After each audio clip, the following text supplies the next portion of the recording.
Hey everyone, and welcome. We are live from the Twitch studio here in San Francisco, and it is time for the campaign reveal of Doom. I'm so excited. My name is Alex Goldenboy Mendez, and I'm joined by two incredible people. We have Marty Stratton and Hugo Martin from id Software. Gentlemen, how you doing? We're doing great. Yeah, thanks. It's going to be exciting. I'm personally pumped for Doom. I've been streaming the multiplayer beta quite a bit, but we're not here to talk about multiplayer today. We're actually here to talk about, in my opinion, what is the meat and potatoes of Doom, which is, always been, the gruesome, as we saw in the trailer, campaign. And honestly, I think that a lot of people are really pumped for this because it takes a lot of new things and merges it with all the old things from back in the day. Marty, I did want to start with you though. What was, I guess, kind of like the inspiration going into this? Because Doom is not, this isn't Doom 4. This is actually Doom, straight up from the beginning. Yeah, absolutely. First of all, it's super exciting to be able to show this stuff. It's we've been waiting a little bit to get back to the campaign. We've done a lot with the multiplayer, obviously, but it's really fun to be able to show this stuff. And yeah, like when we introduced the game, we said we kind of went back and started with what inspired us about Doom. What was the kind of DNA of Doom in and of itself. And you come to some pretty big things right off the bat. Just big badass guns.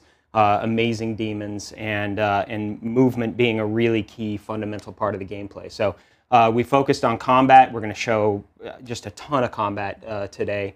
A lot of the several different levels, and yeah, I mean that was really the origin of where we started.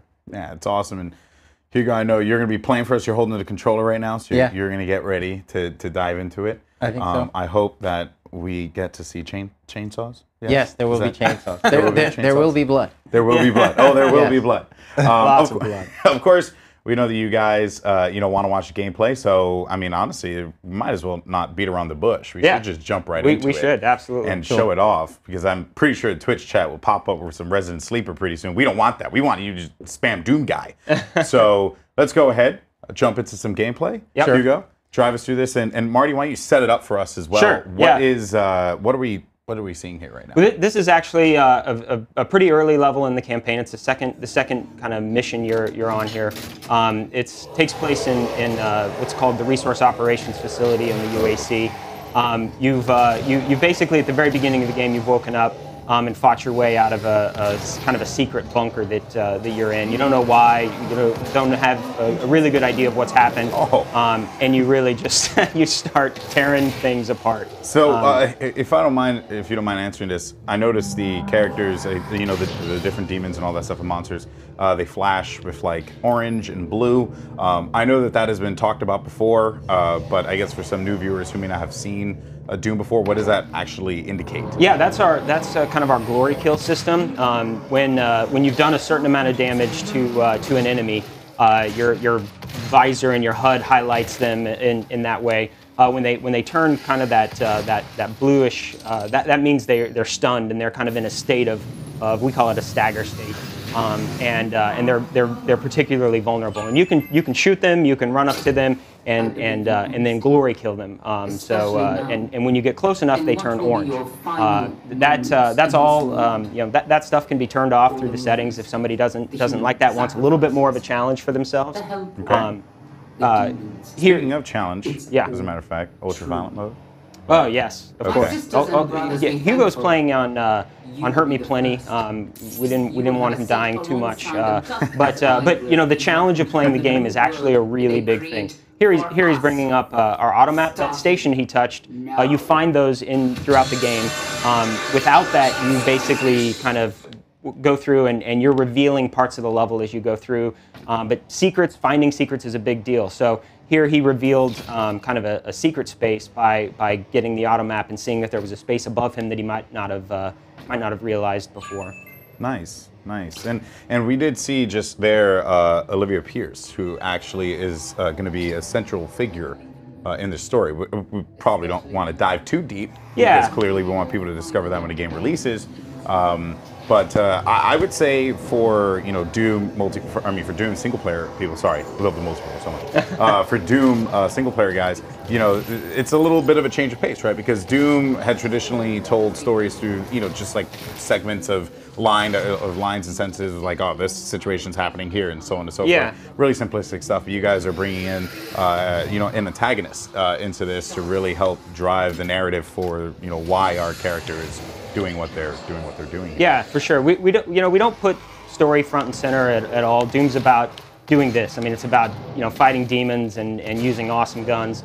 So it hasn't been a huge focus necessarily, but you know, as I mentioned, we've tried to infuse a lot of mystery and you know, a story that will keep you kind of playing and digging if you want it. You know, we tend to we kind of say like we keep it pushed out of the way a little bit and have you diving in to try and figure it out. Here's another example. You know, he kind of is seeing that there was a suit of armor up there that he missed. You know, again, players can choose to pull that up whenever they want. If you're really into the exploration aspect of the game, and you want to find all the secrets and you want 100%, might be something up there. But so is that bit there when he brings up the map visible always, or is it just like, hey, here's this part that you may have missed, and then the map kind of alludes to a hint, or there are even more secret portions that I probably will miss, and the map won't tell me? Yeah, there's absolutely in fact the map doesn't specifically tell you where there's secrets, and because he found the Automat Station, it's revealing the whole map. If he wouldn't have found that just that piece, it would only be revealing where he's going. Oh, really? Yeah. So, and then the Automat Stations, are they like actually hidden within the map, or? Yeah, there's one in each map, usually kind of towards the beginning, so you can try and find it. Or if you're just more into like running and gunning, you know, you can skip them exactly. You can see here actually we've talked about the glory kill system a little bit, but what's one of the nice things about it is it's really contextual, so you can see basically wherever he's looking on the character, he's getting these really fluid kills, and again it's completely optional to glory kill enemies, and as you get further into the game, you know, it becomes kind of strategic. Like you could have a few guys staggered and decide, man, this is a perfect opportunity to take them out with a bigger gun, use a rocket launcher or a Gauss. In this case, you know, these are all pretty early enemies. This is very early in the game, so you're mostly fighting imps and zombies. And the codex here. Tell me about this. Yeah, this is actually one of the ways that the players can dive in and figure out, you know, kind of figure out the lore of the game. Again, we don't really do cutscenes and you know, big cinematic moments. It's just not what we feel like Doom is all about. But we did want to provide a really nice foundation for players to be able to understand what was going on with the UAC, a little bit about who you are, and about, you know, and quite a bit about what was going on there, and actually give quite a bit of lore on the different characters or the different monsters, the demons. You know, it's a pretty rich universe that hasn't, you know, we've never been particularly explicit about some of these things. So, you know, we talk about how revenants are formed, and there's a whole kind of fiction behind that. But again, it's there if you want it. If you just want to you know, kind of play very naturally and just power through, you get that. Yeah, well, if I recall correctly, one of the trailers, I'm trying to remember which trailer it was, but actually showed the construction of a cyber demon, if I was correct, all right? And I mean, I find that to be really interesting too, because, you know, Doom is a pretty gruesome game, so there's always like those instances. Like, I think one of the most prominent scenes in a video game for me, which is so weird, is like dating back to the 360, which I can't believe I said dating back, but that's the world we live in now. Where I think it was Quake 4, I want to say, when like you're going through the I guess construction process of like your legs being like ripped up, process. Yeah, and I was just like, oh my god, this is crazy, you know. And I actually think that is a pretty cool element that you guys are bringing into Doom. You're really trying to highlight the gruesomeness, while at the same time not really trying to throw like, you know, crazy amounts of story in your face, and I also appreciate that it's not shock value, right? It's more like, I have giant guns, I'm gonna beat the crap out of all the demons and monsters and everything that is around me. Yeah, definitely. Speaking of beating the crap out of monsters, yes. Here comes a chainsaw. This Hugo, is really cool. have fun. And Hugo's kind of actually been, if you're paying attention at home, he's kind of revealing a couple secrets. We're not gonna ruin all the secrets, but it does give you an example of if you look around and you try to find some of the secrets. This is actually I was gonna actually have him turn this off, but he was gonna turn off tutorials here. But you get a sense of all this type of things that you can configure through the game.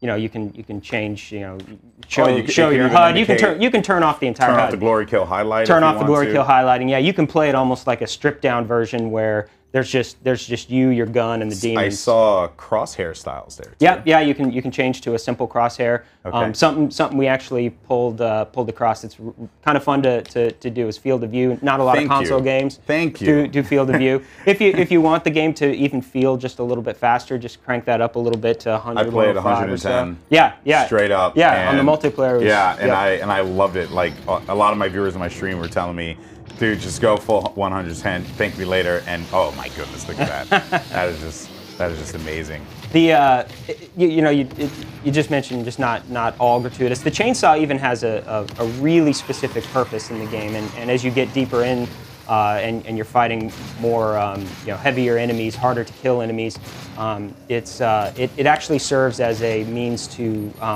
when you chainsaw a guy, it gives you a massive dump of ammunition, almost enough to refill all your guns. Really? Yeah, if you notice down there in the bottom right-hand corner, there's two little kind of markers. That's your chainsaw ammo, and you find ammo throughout the world. And different enemies, these enemies take only one, one fuel cell. But some of the heavier guys will take all of your fuel, or 3 of your fuel. So you're kind of, as you get deeper, there's guys that if you get low on health or you get low on ammo, you can kind of make the choice of like, I want a really big dump of ammo when I chainsaw this guy, or I want the one-hit kill, and you kind of spend your ammo accordingly. So here's this is kind of a, we love the classic elements, kind of doing them in a new way. This is a yellow security station. This guy was able to pass through. I can see. So we do a lot of our storytelling and kind of hints and clues through the world in a very just environmental way. That doesn't stop you down. He elected to go up there and touch that. So and it gave him a clue like that guy can get through there. So now he's kind of on a quest to find that guy. And as you can see here too, like we're kind of touching. He's looked into some areas that he can't quite get into yet, and showing some branching paths. So lots of different ways to approach getting through the space and kind of making your way through the game. Oh, I like that pistol. It's nice, little couple one-shot kills there. Yeah. What's the alternate fire for that? To charge up. To charge up? Yeah, you can see right there. Ah, okay, that's nice. And actually, since we are talking about the weapons here, you guys made some changes to how the weapons are done, modifications and all that stuff too. Yeah, we'll get into like this again. This is pretty early in the game, so we try to ramp the player up. There's a lot of kind of mechanics and ideas that this actually being one of them right here that are a little bit different than other games. You'll notice as he comes into this space, we've talked about the way our combat spaces feel kind of abstract, almost like arenas, like skate parks. We tend to call them. I love this. That was a good one. Kills from above. Way to go, Hugo. Yeah. That's actually one of my favorites. I like the sweep. Yeah, but if you look at this space, it's set up for combat. I mean that we build these spaces for very fun combat, and then visually, make them make some sense. But really they're built for combat. So you'll see how he kind of moves through this world. This is a gore nest.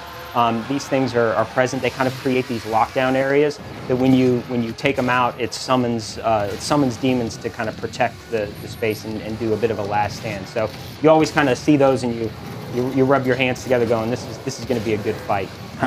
Again, this is pretty early in the game, so a lot of enemies that kind of on the smaller side, but very acrobatic. That's one of my favorite glory kills. Oh, dude, look at you. It's almost like you've done this before, Hugo. This actually looks pretty cool here. And yeah, this section is pretty gruesome. Oh my God! Oh, no way! Blew himself up. You had one job. That's right. Sorry. You had one job. He'll get back to it. This arena is really, really fun. It's at this point in the game, you've actually played through a few arenas. There's as you kind of have crossed the Martian surface at the very beginning in the first mission, we kind of ramp you up. Again, it plays really different than a lot of modern shooters. You know, we've said, you know, kind of throughout the campaign, that if you stop, you're dead. I mean, it's all about movement. Well, I got caught in a corner there. That's when I died. Yeah, You got caught in a corner. It was a grenade to your feet. Pretty much, you set yourself up for failure. Which actually reminds me that I should probably at least give myself. I have 1 point. So, Okay, so what are we seeing here? Yeah, right here. This is our kind of Praetor suit upgrade. So the suit that you wear is called the Praetor suit. We talk a little bit about that in the lore, but what he's kind of diving through here. Why don't you bring those back up real quick so we can explain them. This is where you upgrade. As you can see, right now he only has the pistol and the shotgun. And he's already received 2 modifications to the shotgun. So each gun has kind of a base capability that you use with the right trigger, and then as you explore the world, you find these supply drones. Yeah. They scan your arsenal and give you options to attach a mod to this. So for the shotgun, he's already found the charge burst mod and the explosive shot mod. And then there's upgrades that you can earn through these upgrade points that you earn all different ways: combat, exploration, and that kind of stuff. And what's nice about these is you actually don't have to follow the strict progression. You can, like, if you jump down, he could choose any of those open slots. Okay. And then once you've unlocked those 3, you then get a challenge that'll allow you to master the gun. And it really creates this nice progression. Now, Doom has always been about, well, and then I'll explain this so you can get back to gameplay. So his Praetor suit has these different categories of upgrades. You get these points through finding, through a lot of exploration. You find these elite guards that have this chip in them, and you get to spend that on your own suit.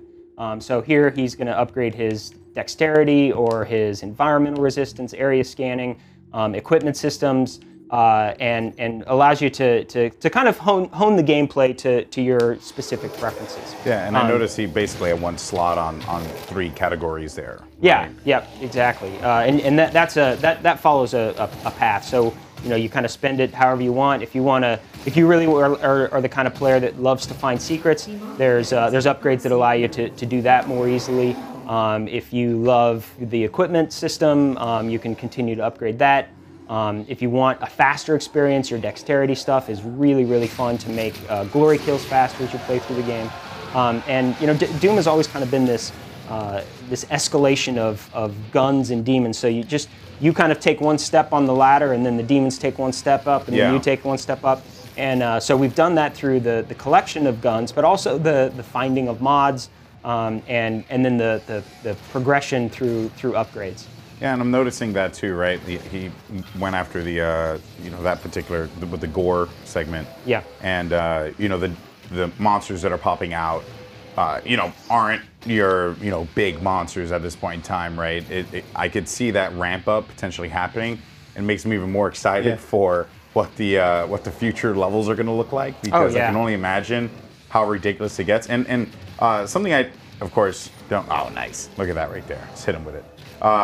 So something I did want to know is about maybe potential new demons and new monsters. Is that like something we could see, or are you guys sticking to the core and what people love and the monsters that have been around? A lot of the core, but we do have some surprises in there that I think people will enjoy. Ooh, we're trying not to give too much away. No, it's perfectly fine. But yeah, we've got some fun stuff in there. Nice.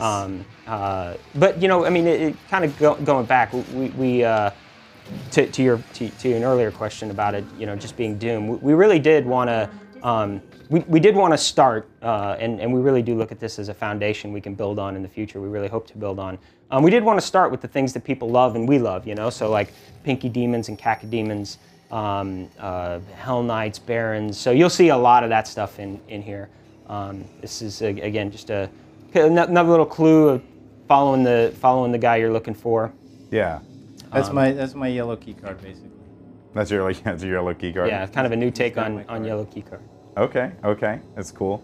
So now, speaking about the missions too, of course, the community has a very deep appreciation for all the various missions, and like they play them over and over again and find new ways on how to improve on their, whether it be their strategy, their approach, or just enjoying the design of the levels. Because if that's actually the one thing that I've noticed a lot about the Doom community, because I've been reading a lot of the Doom subreddit, various Doom community sites, and what I thought was pretty cool was really seeing the appreciation that these guys have for game design and the approach. And I think you touched on that a little bit, saying like, this area here is built for combat, right? And like, and you layered it, and of course, I'm fully expecting the community, when the game comes out, to deep dive and break down every single detail.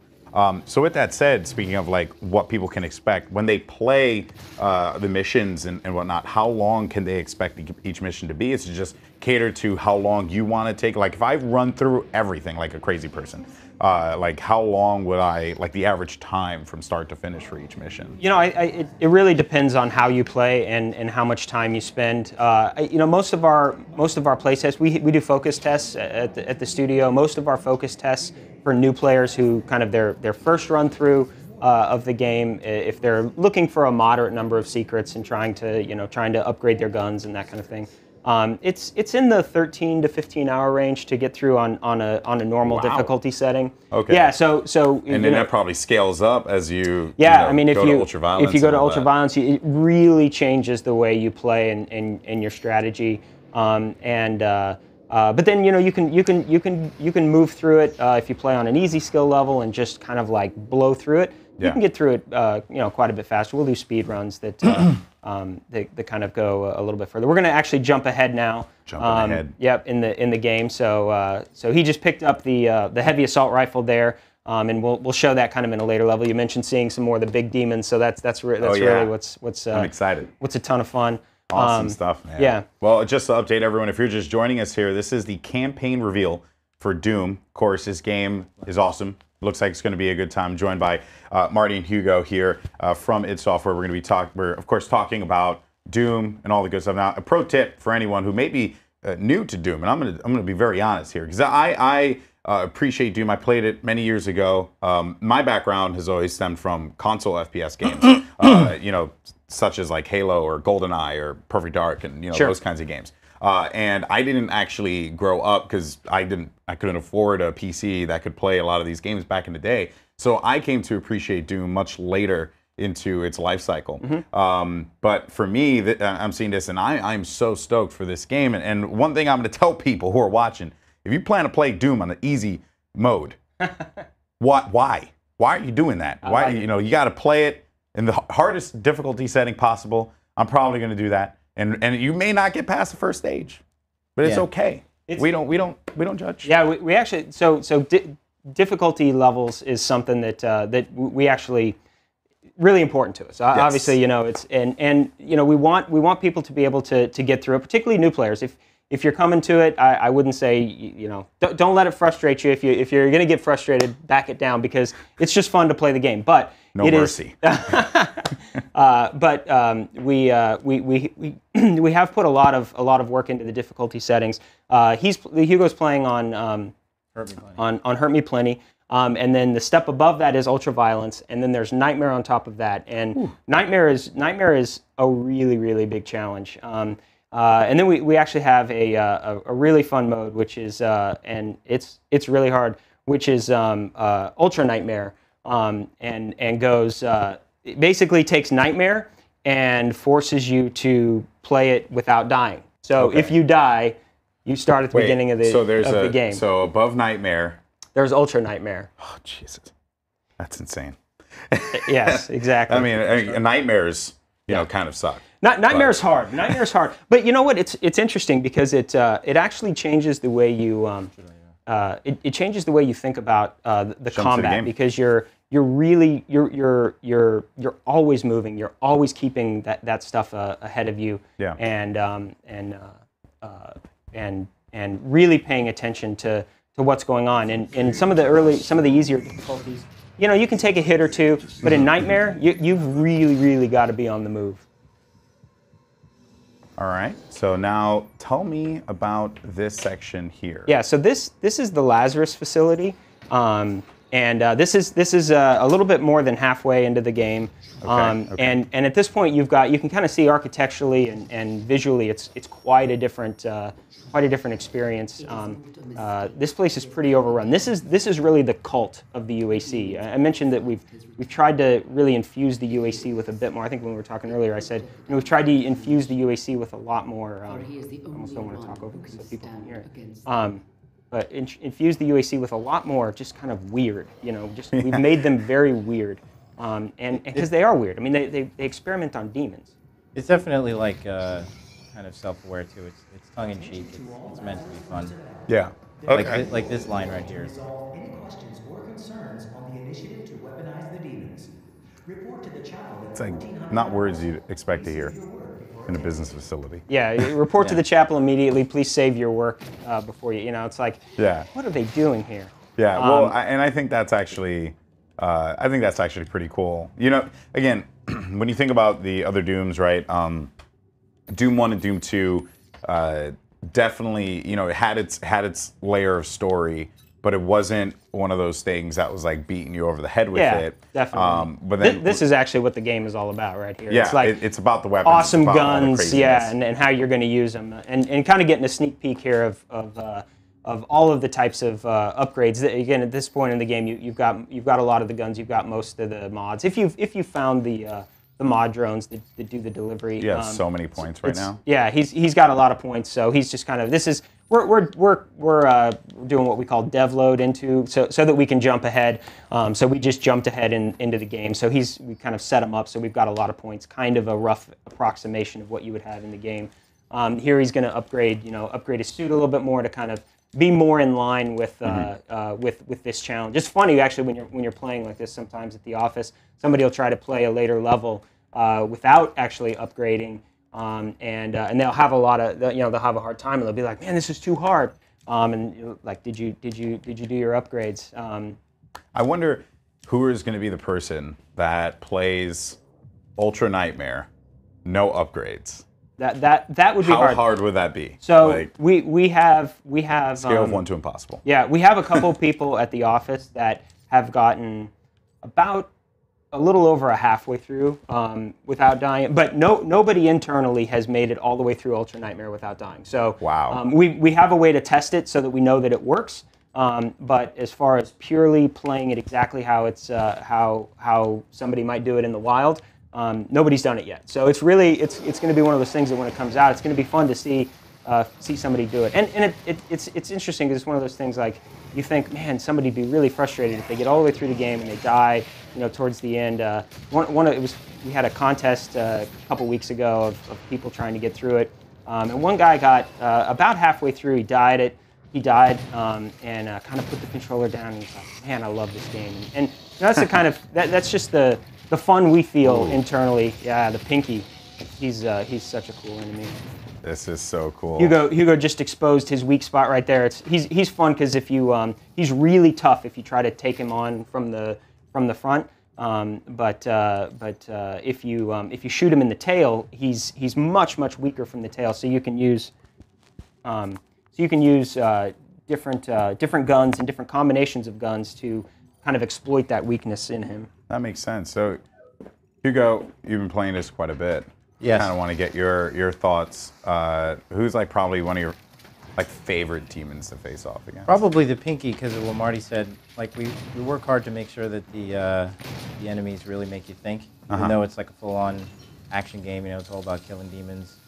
There's definitely like a lot of strategy that goes on while you're fighting, and the Pinky really introduces that because he's armored from the front, weaker from behind. You kind of have to game him to get him to charge you, so you can spin around to his backside and hit him where he's not armored. There are different mods and stuff that you can use to do that, so it's, sorry, trying to concentrate. It makes it pretty fun. You do what you have to do. Okay, you slay these demons. You destroy these monsters. Right now, actually, I have something set up where I can get I have my runes set up, which is another part of the progression in the game, where basically I've equipped myself for speed. So you unlock these doing challenges in the game. This one is vacuum, so I can actually suck up some of the resources in the world without actually having to walk over to it. Okay, this one is cool. savagery. I can perform glory kills faster and this one is blood fueled. I get a speed boost once I perform a glory kill. Yeah, so that one's really fun. If you love the speed of the game and want, and even you've gotten used to it and you can control it really well, he's my favorite enemy in the game. I have a running joke with my stream. I call him the Scottish Demon whenever I get him. It's one of my friends who's British, but I say he's Scottish just to mess with him. And whenever I get the Revenant in the multiplayer, I was like, the Scottish Demon. And I just ran around with this like really, really bad accent the entire time. I don't know, it's just kind of fun to like lose yourself in the game and just have a good time with it. Yeah. And I'm actually seeing exactly what you're talking about when you mentioned how you built the levels for, or these particular areas for combat, right? Yeah. I saw it right away, because even I'm looking at it, and as a gamer and someone who is going to play this game a lot, I looked at it and I'm like, oh man, I could probably go here, I could use this weapon here, and really just have fun with it. Because for me, I'd probably bust out a rocket launcher and just go to town on a lot of these people. Yeah, it's actually, I mean, you can show that. This area is really, really fun. There's the heavy assault rifle. He's got actually the scoped mod on it there. This is the rocket launcher. This is similar to in multiplayer. You can remote detonate it, and in an arena like this, it's really fun to use that because you can explode it in the air. Like you get guys that are up on those higher perches. That's my baby right there. Yeah. I love the pulse rifle. Oh yeah, this is plasma. It's awesome. Yeah. And it has some cool, like there he used the stun mod to stun that Revenant and then take him out with a second shot. Oh my God. What is that? People saw this at E3, but why don't you show real quick the weapon wheel? Because it's a fundamental part of actually switching weapons fast. Chain gun. Yes. Yeah, this is really cool. What chain is gun. that? That's the base. That's the base chain gun. But what is he fighting? I can't see. I think that was a Hell Knight. Oh, it was a Hell. Okay. Yeah. Can't see too well from here. Oh my God, it's so cool. Oh, he's just picked up haste. Yeah. Oh, that's sick. And it's cool to enter an arena. I mean, it's kind of like a bit of a pro tip.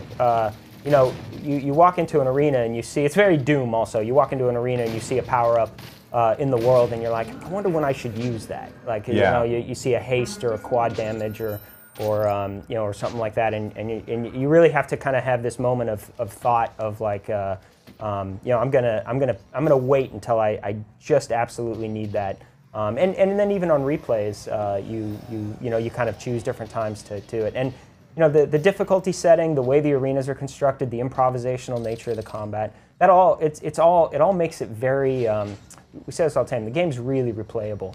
It's really fun to go back to arenas and play them over especially and with over. the different settings, right? Absolutely. And even with the different Pump up the approaches difficulty. you can take. Absolutely, yeah. We even have, as we've prepared for demonstrations like E3 and that kind of thing, we have almost like competitions internally to see who can make it look the best, who can do it. So I think, we're here at Twitch, but I think people will really dig the ability to do playthroughs and runs on missions over and over and just show it in a totally different light and with different upgrades and different rune abilities. Well, I think what's really going to be exciting, in particular for people who stream Doom on Twitch, is, one thing that people love to see is failure.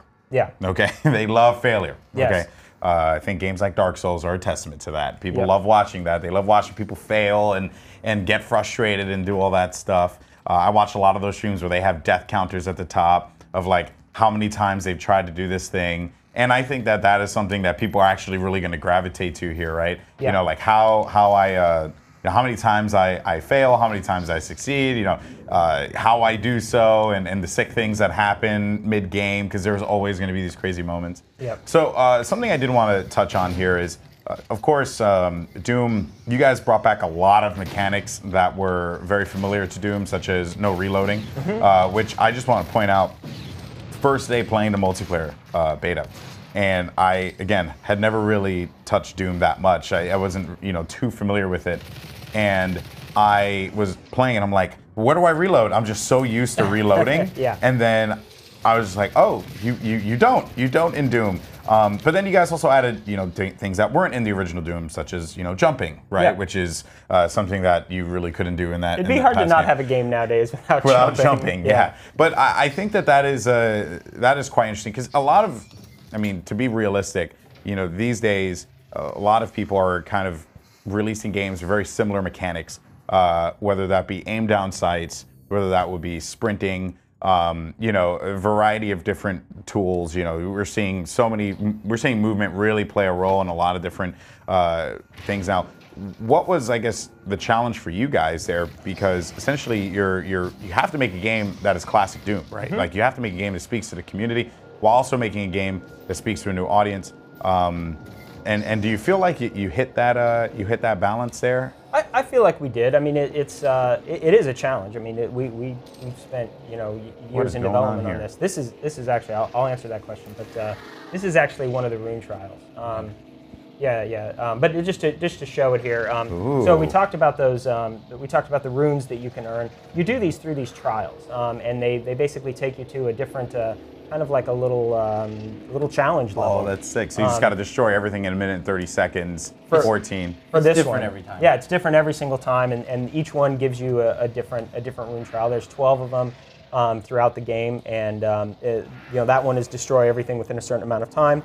There's ones where it's more about movement and getting through you know, through the world in a certain amount of time.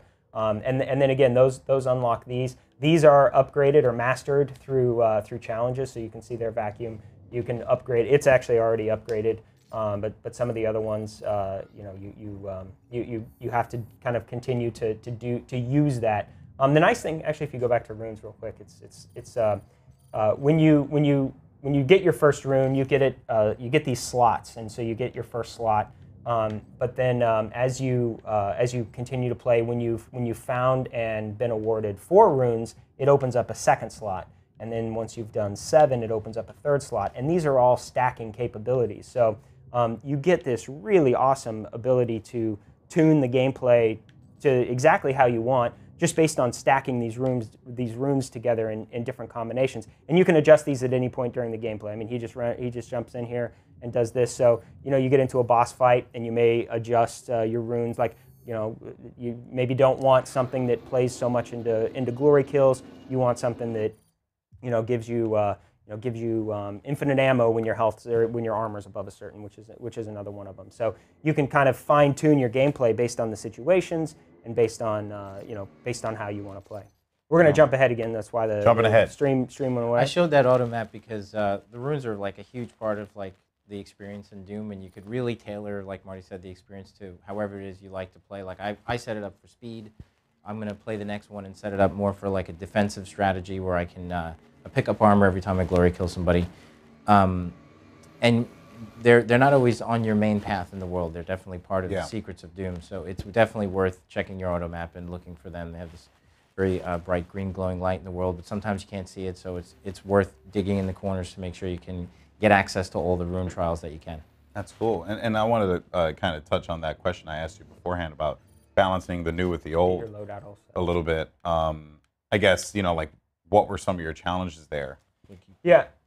So, you know, I mean, it is that kind of combination of taking something that feels very familiar and very classic, but making it for today. You know, making it for 2016.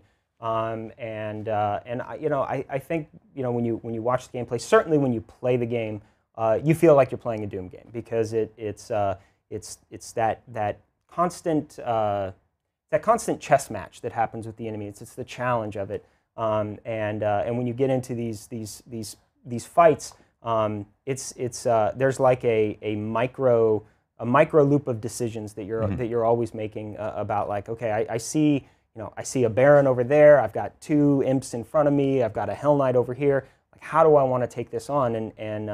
And you become like I've said it before, but you almost become like your own fight choreographer in a way, and you're always in the middle of this massive street fight, which is how I live my life. Don't we all? Yeah. No. It's actually really that aspect of the gameplay. It's simple. Doom was relatively simple game, and that's what made it really cool. Yeah. And the more you explore the world, the faster you can level yourself up, because there are more mod bots in the corners. There's the elite guards. That's where you get the research, the suit points from, and that can power up your character faster. So it's definitely worth digging the world. Also, like, there's a lot of lore. You get the data files that you pick up So, and out of that is what you fill up your codex with information. And when you're done, we kind of treated the codex like it was the UAC cult handbook. So it's pretty cool. If you read it, the first entry of anything that you pick up, like on resource operations, the first map we played, it's a pretty straightforward, like, public-facing message about the resource operations facility. And then the second one is what we consider kind of like you've now gained access. You're like tier 2 advocate of the UAC program, and that's when it gets very culty and weird. And as you go through the game, it'll get even more so. And then again, it's very self-aware. It's not taking itself too seriously. It's meant to be amusing and fun. Since we're on story, I don't know that, like, necessarily. We built up a lot of lore so that way we would have, like, everything has a story behind it, and we're laying down the foundation for what we feel like is something that's good for the franchise. But again, it's totally out of your way, though. Like, if it's there if you want it, you don't have to sit there and listen to any of the audio files or the echoes. The echoes. I mean, I'm hamming it up a little bit so people can see it, but, like, you could just rip through it really fast if you want to. Was that like a key point of feedback that you took from the community and also just from yourself? Because I know you actually have been involved for quite a while. I've worked at it a long time, a little over 16 years. So kind of id games are it's almost all I've made is id games. So and been a part of. So yeah, I mean we took a lot from that. We did a lot of stuff like Hugo mentions. I mean we really want to lay a foundation that we think is cool and going to be fun to build on in the future. Yeah. But yeah, I mean, adding again, it's everything we do or we've tried to do from a classic perspective or bringing it forward. It's always trying to make it really fun for somebody who maybe hasn't ever played Doom. We always have to keep that in mind. There's people out there that we want this to be their first Doom game. But at the same time, it's always got to feel, it's got to feel familiar. It's got to feel like, we're kind of giving the Doom fan, the person that's it's been a part of their lives for 25 years. There's a knowing nudge and a wink kind of always with whether it's the design of a creature or the way the levels feel or the way a secret works or anything like that. It's all kind of. We're all part of the same team on that kind of side. Nice. So we have we're gonna level here. Yeah, we're gonna jump here into so that last mission. I kind of breezed past the intro of it, but that was Lazarus. That really takes place before you go too far here. That takes place partway through, and again, that's really where you start to explore how deep the cult goes. And we keep calling it a cult. It is. They do some weird stuff. It's where it's kind of the facility that Olivia, who you mentioned earlier, is the head of, and so you're just breezing through these upgrades right now. Yeah, this is just to get him set up. I've done this a couple times. Yeah, I'm almost certain you have. you normally wouldn't get to do this. This is kind of, as a developer, it's fun to just, oh my God, I got 75 points. I get to spend them however I want. Yeah. Well, I can even imagine though people they're going to deep dive into this game for a very long time. Yeah. And I can just imagine them just twiddling through all the menus and just flying through everything. Yep. And getting what they want with this, which of course it's always awesome. As people deep dive into games. Yeah, and I think people will enjoy. I think speedrunners will have a good time because when I watch guys at the office that are doing kind of the speed runs, they know exactly which rune they want, which upgrade they want as they go through. So it is that thing. I get an upgrade point, and I'm banging through to kind of hit it. I think it's going to be a game that people really like to stream and create videos of. We have moments all the time in the office that just is like, I wish that was being recorded right now. So I think people will do that a lot. Well, now might be. Yeah, right? Yeah, absolutely. It's coming out. It's so close. May 13th. That's right. May 13th. Which is I guess both exciting and scary at the same time, right? Yeah, it's mostly exciting. I mean, anytime you scary in a good way. Scary in a good way. It's we both have kids, and it's kind of like they're not quite college age yet. Mine aren't. Mine are closer. But it is kind of like sending a kid out there into the world. Now this looks like downtown San Francisco, exactly, right here. Yeah. This and I think that is for anyone who's visited this. The only thing that's missing is like a homeless dude in the corner. But this There is might be one about around it, right? BART station to the left, we're good there. Yeah. That's pretty much where the Hellspawn horn is located. So Yeah, what is going on here? This is Titan's realm. So this is Hell's kind of broken up into these fractures, and this is a kind of what we call a fracture of Hell that is actually you actually get a little bit of lore. These are what we call Slayer testaments. These are kind of some of the way that you get. Again, you just touch it, you can listen. You don't have to listen, whatever. We don't want to say what it's about, though. Yeah, we don't want to say what it's about, but you start to understand even more lore about Hell in the player and Yeah, that because kind of stuff. I mean, Doom 1, Doom 2, you've gone there, you went there, you did that. Yeah. You went back again, you did it again. Yeah. But it was always just like, you're shooting demons in hell. That was always like the premise. And that's what you'll see here. I mean, it's a lot of shooting demons in hell. It's kind of taking the fight to their home turf. Now this is a cool moment. I remember you guys showed me this yesterday. Yeah. And to me, this screams Doom. Yeah. How often in a game do you get to jump down a demon's, And then like a corpse to the demon's throat? Land in a pool of blood. Yes. And then it pretty much just get bombarded as soon as you come out. Yeah. This whole level is kind of built around the idea that it's this fracture of Hell that you're kind of continuing to go down through, and actually you end up on the other side of it. Kind of, it's almost like going through an iceberg of Hell, and ending up on the bottom. But Really weird to use ice with Hell, Yeah, I respect and Hell it. freezes over it. But this first part is kind of built in the as you saw there, you kind of went down. It's like a demon, a Titan demon graveyard. Can Glory kill those guys? You can actually, if you're up and you can get close enough to them, or they're low, you definitely can. All right, Hugo, your challenge, if you choose to accept it. If you run into another one, go for it. Oh, yeah. I want to see that so bad. That'd be so sick. So this is a Cyber Mancubus. There's so much to talk about as he plays through it. Yeah, Cyber Mancubus. The Cyber Mancubus, he's kind of a UAC kind of. Kind of looks like my first girlfriend. That's what's up. Whoa. I had a rough high school. Yeah. he had pulled up the chain gun with a modification. It's probably one of my favorite guns in the game with the modification of the mobile turret, where you basically break it off into three guns basically, kind of all firing the same. And when we talked about the weapon wheel, again, like you get to carry your guns with you all of the time and have access to them. And as you get deeper into the game, revealing another little secret here. But as you get deeper into the game, not only do you have those 8 guns that are on the wheel, I'm not going to reveal that. but each mod.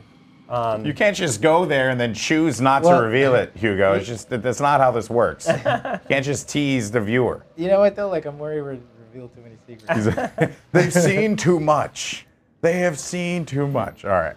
But the mods you can access. Once you have like a couple mods for a gun, you can only have one mod on a gun at a time. But you can switch between them really fast. You've seen him do that a couple times here, where he'll switch between 2 mods really fast, just a quick button press. So between the weapon wheel and having immediate access to all those guns, and each gun having a mod, and then kind of a fast switch to the other mod, you end up with like 20 different combinations of guns that you can use at any time. That's a great strategy right there. There's like pro tip, number 1. Pro tip with Hugo, number 1. Exactly. Like shoot a pinky with the stun, kind of stun him a little bit, and then swing around him and shoot him in the butt with the super shotgun is fantastic. While you're on this screen, not only the auto map there you can see, but we've talked about the upgrades. You get those through a number of different means. Leave that up for a second. So on the right-hand side there, you can see, leave the challenges up. You can see those challenges. So those are mission challenges. Again, these are totally optional. If you wanna get one upgrade point per challenge, you can do those. It keeps track of that and informs you. Then there's exploration challenges. So in this level, you can see there's 6 secrets. That you can find, and if you find half of them, you get 1 upgrade. If you find find all of them, yeah, you get the weapon upgrade points. Yeah, those are all weapon upgrade points, and then you get upgrade points. You can see up in the top right corner, you get upgrade points for just regular combat. So lots of different ways to earn upgrades, and then and then the mods actually have separate challenges to master them, which makes them even more powerful. Almost a level of power that is just it's overwhelming. They really become super powerful, and when you focus on a gun and make it a big part of the way you play. Nice. So now you're basically just in full-fledged demon monster slayer mode. Yeah, and at this point. once you memorize everything on the weapon wheel, you can kind of quick switch between it. I've been doing a lot of that, and make sure that you get the right sort of tool for the job. It's actually it kind of comes from the way and the weapon wheel works great on the PC, but that desire comes from playing on the PC. You know, when you play a game with all the guns where you're carrying all the guns, it's way more important to be able to just reach up and hit the number key that you want. So we kind of wanted to design for the consoles, design that capability where you can get to any weapon really quick without having to cycle through all of them. And the weapon wheel kind of puts the game into a slow motion state for a little bit. And on the PC, it's similar? Yeah, absolutely. You just pull the weapon wheel up, or you can scroll through guns using the the mouse wheel, or you can pull up the weapon wheel, scroll to a gun, or move your mouse to it. So it's kind of a universal system that I think just works great when you're trying to manage kind of that full load of guns. Oh boy! Again, you can see like one of my favorite moments. Oh man, you gutting gotta like prep that up. You can't just do it. You know, you have to like get us prepared for it. Chainsaw Revenant. Chainsaw Revenant. Oh, absolutely. I get it. Oh, crushing my dreams. We'll have to find some gas. Crushing my dreams. You'll find gas in hell, of course. It goes without saying. Oh man. Oh no. That is so cool. Yeah, you end up, when you get into missions like this where there's just an overwhelming number of demons, you end up using glory kills somewhat strategically, and they actually play into the harder difficulties a little bit, because when you go into them, when you actually activate it, yeah, you have a moment, just a very brief moment of invulnerability. So when you're playing on something like Nightmare or Ultra Nightmare, you almost look for those moments where I can go in and glory kill a guy if I'm hanging on the edge of death, and because when you glory kill, it drops a greater amount of health and ammunition. Yeah. So there's a benefit to doing it too, and again when you're playing on a higher difficulty, it's particularly useful. Yeah. You see, Hugo's been using grenades. So we haven't really talked about equipment. You find throughout the game, you find a few different pieces of equipment. What you've seen there, riding the edge of death there. Hugo lives life on the edge. Okay, this is what I've discovered with him so far. Throwing grenades on the floor, not prepping up chainsaw kills. There's just a lot of craziness with this guy. Go for it. Oh my goodness. I love that. That's a great glory kill. That's a good one. Oh, I missed him. Yeah, each demon, when you fight it, you can kind of see him here lining up, and pinky charges, and you swing around. It's like being a bullfighter. You just smacked him with his back? With his tail. with the tail on his back. That's disrespectful. But I'll take it. That's cool stuff. That's really cool stuff. And I see the haste there too, just hanging out. You pick and choose when you want to use it. All right, so this way like, hey, this is going to be a good opportunity for me to take advantage of this, and absolutely. And you just jump right through a portal here. So yeah, again, another kind of classic thing. It's like we use teleporters throughout the game and portals that allow you to kind of zip from one space to another. We've incorporated, movement is such a big thing. I didn't even talk about it when he was in the last in the Lazarus mission, but he has a double jump capability at this point.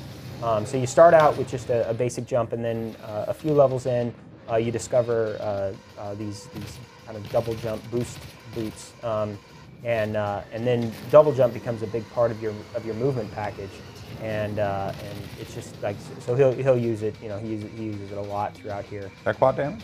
Yep. Yes, it is, and it's perfect. It's perfect example. You may want to wait for that. Really? Yeah, because most of the fights escalate. So you get in, and if you can kind of handle things okay, a lot of times you want to hold off a little bit until you know the fight's gotten a little out of control. Oh, that's just wrong. Pick it up. That is just disrespectful. Pinky gets no love here. Oh, geez, Louise, that's insane. That's cool though. That's really cool. And that's a great example of, a guy gets staggered, and then he uses like a fast kill gun to take him out. You don't have to glory kill every single time. It's kind of just a part of the strategy as you play. Yeah, and I could go through the whole game probably just not glory killing. You could if you wanted to. Yeah. It's once you start playing, it's one thing to watch, and then playing is just again it's like dancing. You kind of get out there and you're like it just feels good to be moving through these spaces, and you get into a flow. It is that similarity to without the reload, the fast movement, you're dodging projectiles, all these ideas that early in the game we try to introduce kind of slowly. Because they're not common when you play most shooters today. You try to hide, or you try to let your health regenerate, or that kind of stuff. In this, you blast through, you keep moving.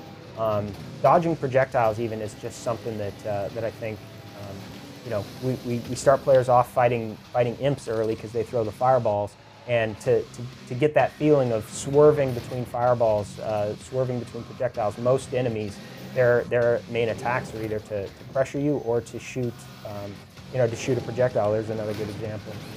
Just kind of dodging and weaving through that stuff. Oh my gosh, there we go. Yes. Brought out the big gun. Use it. Almost died. Yeah, you were close, man. It was close. I'm telling you, you're living your life. Holy shit. Oh, oh no. Oh my goodness. That is so. No quad damage here. You're not committing. I think you should. He's commit. about to. I think you should commit. I think he's going to use the BFG on him. Yeah. Oh my goodness. Look at the way he Let just him up. crumpled like a cookie. Jeez. Go for it. Oh no way. That is just the worst way to go. So, Right but there. that's a good example right there. Like you fight a Baron, and that was a one-hit kill of a Baron, which is pretty with the chainsaw, which is like that's pretty valuable to be able to do that.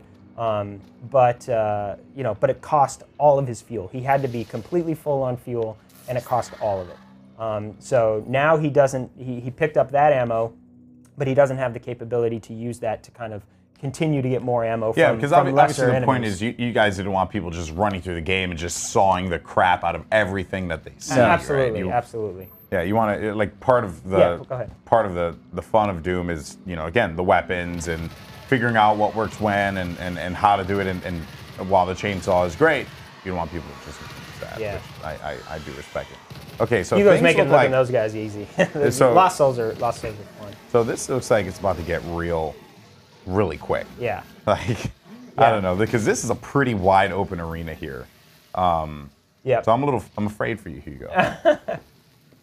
He should ramp up the difficulty, and that's how. Yeah, we had a big talk at the office as to what difficulty I should play it at. Because I've played the game a million times, so I'm definitely playing it on a definitely an easier setting for me. Yeah. Okay.